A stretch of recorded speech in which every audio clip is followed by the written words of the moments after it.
Good morning সবাইকে, শুভ মহালয়া সবাইকে। আমার মেয়ে চোখ খুলতে পারছে না, তবু একবার ডেকেছি, ও হাসি মুখে উঠে গেছে। তারপরে সবাই মিলে রেডি হয়ে আমরা বেরিয়ে যাচ্ছি ঘুরতে।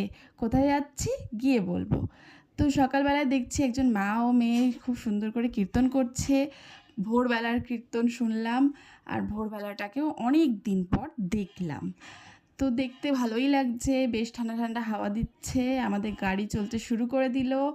আমরা বেরিয়ে পড়েছি আর ঘুরতে যাচ্ছি কোথায় জানো তো? মহালয়া মানুষ কোথায় যায় গেস করো তো?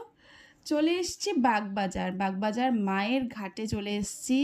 এই ঘাটটা এত বেশি লোকের গ্যাদারিং হয়েছে, এত বেশি ভিড়, আমরা তো স্নান করতে পারিনি। বাকিরা সবাই স্নান করেছে, মা করেছে, আমার মেয়েও করেছে। তারপরে আমরা খেয়ে নিলাম কচুরি। কচুরিটা খেতে সেরকম একটা ভালো ছিল না, খাওয়ার পরে খুবই শরীর খারাপ লাগছিল, আর ভিডিও বানানো হয়নি। তো আমরা